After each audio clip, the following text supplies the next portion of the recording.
काली बहू का हॉट पति। रात के 8 बजे थे। रीमा अपने चेहरे पर चारकोल फेस मास्क लगाकर बैठी थी। तभी दरवाजे पर घंटी बजती है। लगता है पापा आ गए। रीमा जल्दी से जाती है और दरवाजा खोलती है। तभी सामने एक आदमी रीमा को देखते ही चक्कर खाकर गिर जाता है। अरे क्या हुआ आपको? तभी पीछे से उसके पिताजी भी आते हैं। अरे पंडित जी, क्या हुआ आपको? पिताजी, वो मैंने दरवाजा खोला तो ये अचानक गिर गए। अरे तुम्हें देखकर गिर ही गया होगा ना। ये चेहरे पर क्या लगा रखा है पता नहीं, और ऐसे ही ये कुछ कुछ लगा कर तुम घूमती रहती हो। जाओ जल्दी से पानी का ग्लास लेकर आओ। तभी सुषमा भी वहाँ आती है। अरे तुम अंदर जाओ और जल्दी से मेकअप करके आ जाओ। एक तो पहले ही चेहरा काला है, ऊपर से काली चीजें लगाती रहती हो। रीमा को अपनी माँ की बातें ही सुनकर बहुत बुरा लगता है, लेकिन वो कुछ कर भी तो नहीं सकती थी सिवाय मेकअप के। इधर सुषमा पानी लेने चली गई और किशोर पंडित जी को उठाने की कोशिश करता है। तभी सुषमा पानी लेकर आती है और किशोर ने पंडित जी के ऊपर थोड़ा पानी छिड़का, जिससे उन्हें होश आ गया। किशोर उन्हें अंदर लेकर आता है। सोनपुर गांव में रीमा अपने परिवार के साथ रहती थी। रीमा का रंग सांवला था। उसके काले रंग की वजह से कई रिश्ते हाथ से निकल गए, जिस बात का सुषमा बहुत ही दुख मनाती थी। रीमा भी अपने चेहरे पर कुछ न कुछ लगाती रहती थी ताकि वो सुंदर दिखे, लेकिन कोई फर्क नहीं पड़ा था। अरे किशोर, वो काले चेहरे वाली लड़की कौन थी? मैं तो डर गया। पंडित जी, वो मेरी बेटी रीमा ही तो थी। वो अपने चेहरे पर फेस मास्क लगाकर बैठी थी। आपको तो पता है ना आजकल के बच्चे कैसे हैं। अच्छा अच्छा, फिर तो ठीक है, मैं तो डर ही गया था। दूसरी तरफ रीमा जल्दी जल्दी अपना मेकअप करती है और बाहर आती है। पंडित जी रीमा को देखते हैं। अरे सुषमा जी, आपने तो अपनी बेटी की जो मुझे तस्वीर भेजी थी ना, रीमा तो उससे भी ज्यादा खूबसूरत है। मैं इसके लिए एक बहुत बड़े घर का रिश्ता लेकर आया हूँ। लड़का बहुत सुंदर है और बहुत ही अमीर घर का है। अगर आप कहो तो मैं उन्हें कल सुबह ही बुला लूं। हाँ हाँ पंडित जी, क्यों नहीं, कल ही उन्हें लेकर आ जाओ। आप उनसे फोन पर बात कर लो और हमें बता देना। अगले दिन लड़के वाले रीमा को देखने उसके घर आते हैं। रीमा भी अच्छे से मेकअप करती है और अपने सांवले रंग को छुपाकर उसे गोरा कर लेती है। मेकअप में रीमा बहुत ही सुंदर दिख रही थी। कुछ देर के बाद सीमा चाय लेकर लड़के वालों के सामने आती है। लड़के को रीमा पसंद आ जाती है और रिश्ता पक्का हो जाता है। कुछ दिनों के बाद ही उनकी शादी होती है और रीमा अपने ससुराल चली जाती है। अरे बहू, दरवाजा खोलो, आज तेरी अपने ससुराल में पहली सुबह है। आज मुंह दिखाई की रस्म भी है और पहली रसोई भी। जल्दी से आ जाओ। माँ, वो रीमा अभी नहा रही है, मैं उसे भेजता हूँ। अरे रीमा, कितनी देर लगा रही हो नहाने में? अब बाहर भी आ जाओ, माँ बुला रही है। रीमा बाथरूम के अंदर मेकअप कर रही थी, इसलिए वो जल्दी दरवाजा नहीं खोल रही थी। अगर बिना मेकअप के किसी ने मुझे देख लिया तो ये रिश्ता टूट सकता है। जी बस 2 मिनट में आई, बस कपड़े पहन लो। रीमा जल्दी जल्दी से अपना पूरा मेकअप करती है और बाहर आती है। अरे तुम तो बाथरूम के अंदर ही तैयार हो गई। वाह, क्या बात है। मुझे लगा आप कमरे में सो रहे होंगे, इसलिए बाथरूम में ही तैयार हो गई। उसके बाद रीमा ने सभी को चाय नाश्ता दिया। सभी को चाय नाश्ता और खाना बहुत ही स्वादिष्ट लगा। और शाम को जब मुंह दिखाई की रस्म हुई तो सभी लोगों ने उसे बहुत महंगे महंगे गिफ्ट दिए। रीमा बहुत खूबसूरत लग रही थी। अरे क्या बात है गायत्री, बहू तो तुम बहुत सुंदर लाई हो। इधर रीमा मन ही मन बहुत घबरा रही थी कि कहीं किसी को उसके सांवले रंग के बारे में पता न चल जाए। एक दिन रीमा और अर्जुन बाहर घूमने जाते हैं। तभी बहुत जोर से बारिश होने लगती है। रीमा गाड़ी से बाहर नहीं आना चाहती थी। अर्जुन जी, जल्दी से घर चलते हैं ना, मुझे कुछ ठीक नहीं लग रहा है। अरे चलो, हम डॉक्टर के पास चलते हैं। नहीं नहीं, आप जल्दी से घर ले चलो मुझे। उसके बाद वो घर आ जाते हैं। उस रात सीमा एक पैक अपने पूरे फेस और बॉडी पर लगाती है। कुछ देर बाथरूम में बैठ जाती है। अरे रीमा, क्या कर रही हो? कितनी देर हो गई है, अब बाहर भी आ जाओ। हे भगवान, आप बस सब ठीक कर देना। रीमा अपना फेस मास्क हटाकर बाहर जाती है और रोने लगती है। अर्जुन जी, देखिए ना, इस मास्क ने मेरा पूरा शरीर और मेरा फेस पूरा काला कर दिया है। सब कुछ बर्बाद हो गया। अरे क्या हुआ, दिखाओ मुझे। रीमा जोर जोर से रोने लगती है। मेरा पूरा चेहरा खराब हो गया है, अब आप मुझे छोड़ देंगे ना?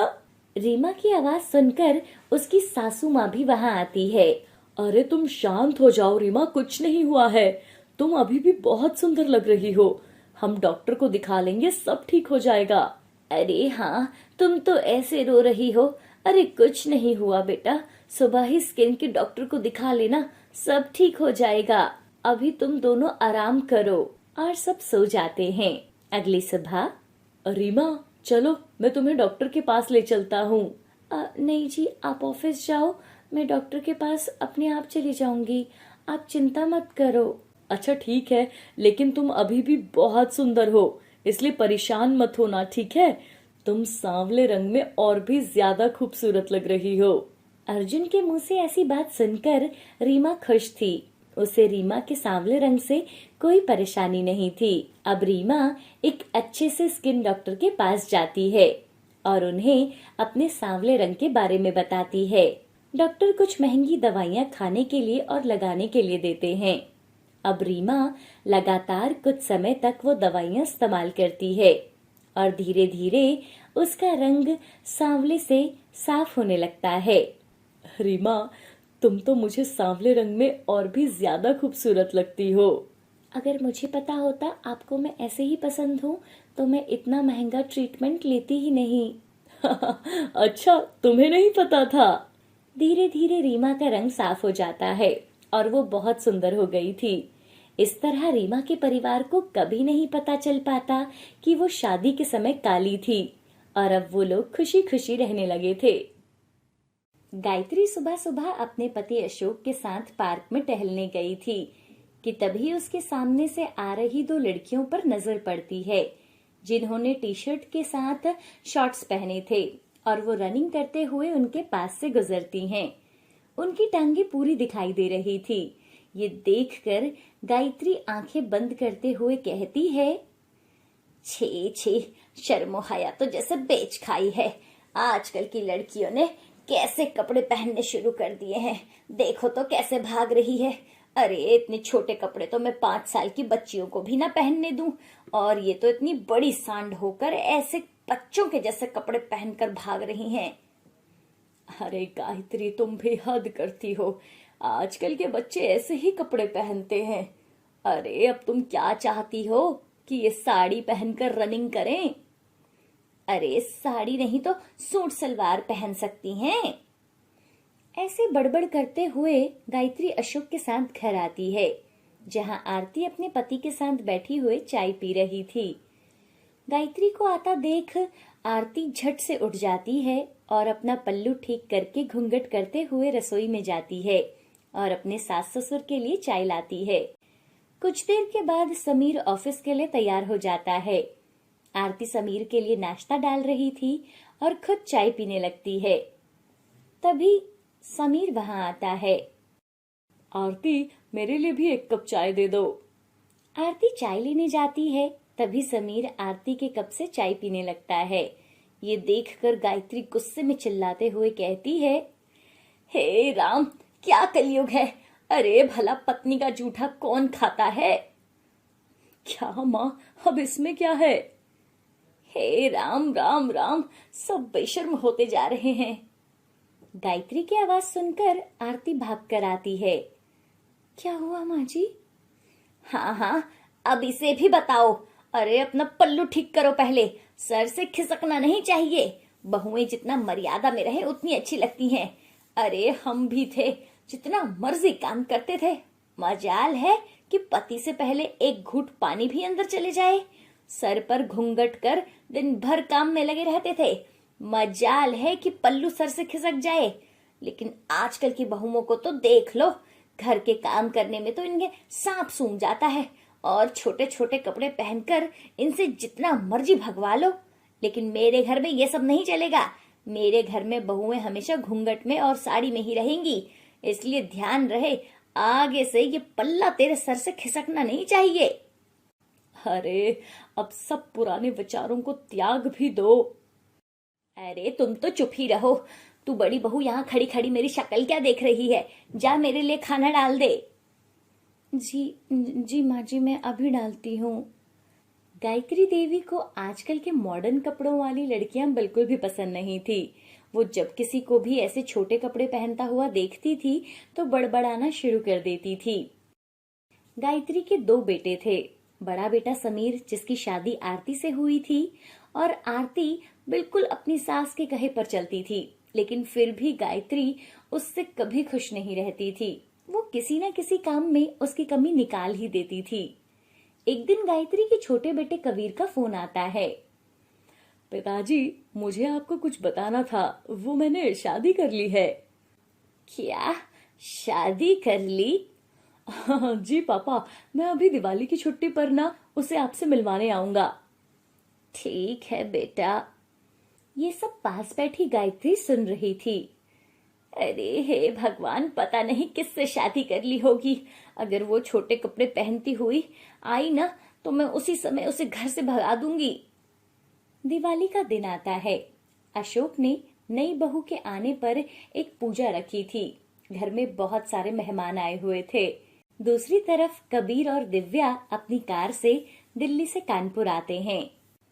कुछ देर के बाद गाड़ी घर के बाहर रुकती है और पीछे से दिव्या नाइट सूट पहने हुए गाड़ी से नीचे उतरती है। दिव्या को इस रूप में देखकर सभी हैरान हो जाते हैं। कबीर बेटा, बहू पहली बार घर आ रही है। अरे कुछ तो ढंग के कपड़े दिला सकता था इसको। अरे माँ, इतना लंबा सफर था तो इसने कुछ कंफर्टेबल सा पहन लिया। कबीर अपनी माँ के पैर छूता है। नमस्ते आंटी जी। हाँ हाँ बेटा, मैं तुम्हारी सास हूँ तो मुझे मम्मी जी बोलो। ठीक है मम्मी जी। ठीक है ठीक है, अब तुम जल्दी से अंदर जाओ और जल्दी से साड़ी पहनकर तैयार हो जाओ। गायत्री को मन ही मन बहुत गुस्सा आ रहा था, लेकिन उसने चुपचाप अपनी बहू को अंदर भेज दिया। दिव्या के ऐसे कपड़े देखकर गायत्री डर जाती है। ये नई बहू तो कुछ ज्यादा ही मॉडर्न कपड़े पहनती है। अरे पढ़ी लिखी नौकरी वाली है तो क्या हुआ, मैं ऐसे कपड़े तो इसे हरगिज नहीं पहनने दूंगी। शाम को दिवाली की पूजा पर इसने कुछ ढंग के कपड़े नहीं पहने तो अरे नहीं नहीं, मुझे तो इसे ठीक करना ही होगा। ये सोचकर गायत्री दिव्या के कमरे में जाती है। अरे छोटी बहू, दिखा तो शाम को पूजा में कौन से कपड़े पहनने वाली है। ये वाली साड़ी कैसी रहेगी माँ जी? अच्छी है, लेकिन सफेद रंग शादी के बाद ना ना ना, ये रंग ना अच्छे नहीं लगते। अरे माँ जी, ये सफेद रंग नहीं, ये पीच कलर है। अरे जो भी हो, लेकिन तू इस साड़ी को नहीं पहनेगी। चल मुझे अपनी बाकी साड़ियां दिखा, मैं बताती हूँ तुझे कौन सी साड़ी पहननी है। दिव्या गायत्री को अपनी सारी साड़ियां दिखाती है, जिसमें से लाल रंग की साड़ी को देखकर गायत्री कहती है, हाँ ये ठीक है, इसे पहन लेना तू। ठीक है माँ जी। शाम को सब लोग घर पर आ गए थे और सब लोग नई बहू को देखने का इंतजार कर रहे थे। इधर गायत्री ने दिव्या की साड़ी तो देख ली, लेकिन वो ये नहीं जानती थी कि उसका ब्लाउज कितना हॉट बना हुआ है। कुछ देर के बाद दिव्या वो लाल साड़ी हॉट ब्लाउज के साथ पहनती है और बाहर आती है। ये देखकर सब लोग हैरान थे और आपस में फुसफुसाने लगते हैं। गायत्री उसे जैसे ही देखती है वो उसे अंदर ले जाती है और उसकी साड़ी अच्छे से बांधती है। अरे बहू, सर पर पल्ला कर ले, सब मेहमान आएंगे ना तो उनके सामने सर ढका हुआ ही अच्छा लगता है। दिव्या साड़ी पहनकर सर पर घूंघट रखकर बाहर आती है। तभी मोहल्ले की औरतें बातें करती हैं। सावित्री तो इसे घूंघट में रहना सिखा कर ही मानेगी। उसके बाद दिवाली की पूजा होती है और गायत्री की नई बहू सब मेहमानों से मिलती है। बहू, इन सबके पांव छूकर आशीर्वाद लो। दिव्या सबके पांव छूकर आशीर्वाद लेती है। उसके बाद सब लोग अपने अपने घर चले जाते हैं। ये दिव्या नहीं जानती थी कि उसकी सास किस खेत की मूली है। एक बार जो उसने साड़ी पहन ली तो फिर वेस्टर्न कपड़ों का नंबर तो कभी नहीं आने वाला। अब तो इस बेचारी को भी मेरी तरह ही रहना पड़ेगा। अगले दिन सब लोगों को मंदिर जाना था, इसलिए सुबह सुबह दिव्या आरती से पूछती है कि कल उसे क्या पहनना चाहिए। अरे तुझे क्या पहनना है क्या नहीं ये सब तो बाद की बात है, लेकिन तू इस नाइट ड्रेस में बाहर कैसे आई? हमारे घर में ये सब नहीं चलता। माँ, अभी दिव्या इस घर में नहीं आई है। अरे तू चुप कर, नई है तो क्या सबके सामने ऐसे ही घूमने दूं? सास ससुर की कुछ तो शर्म होनी चाहिए। लेकिन कबीर ने तो मुझे कहा था कि मैं जो मर्जी पहन सकती हूँ। अरे उसे क्या पता इन सब के बारे में। वैसे भी घर में बचपन में पहले तो वो पढ़ाई के लिए हॉस्टल में चला गया और फिर नौकरी के चक्कर में बाहर। तू उसकी बीवी है पर मेरी बहू है और इस घर में मेरी चलती है। दिव्या उदास हो जाती है और वो अपने कमरे में चली जाती है। क्या हुआ दिव्या, क्यों सुबह सुबह उदास हो? फिर दिव्या साड़ी की बात कबीर को बताती है। अरे यार, 2-3 दिन की तो बात है, उसके बाद हम दिल्ली वापस चले जाएंगे। फिर तो तुम जैसे रहती हो वैसे ही रहोगी। अब प्लीज 1-2 दिन और एडजस्ट कर लो यार, मेरी माना ऐसी ही है। कबीर के कहने पर दिव्या साड़ी पहन लेती है और सबके साथ मंदिर चली जाती है। उसी शाम कबीर और दिव्या बाहर घूमने के लिए जाते हैं। कुछ देर के बाद एक आदमी उनके घर आता है। अशोक, अरे ओ अशोक, तुम्हारी बहू और बेटे का एक्सीडेंट हो गया है। सुना है उन्हें बहुत चोट आई है। क्या? ये सब कैसे हुआ? कहाँ है मेरे बच्चे? अरे आपकी बहू का साड़ी का पल्ला मोटरसाइकिल की चेन में आ गया और वो दोनों गिर गए।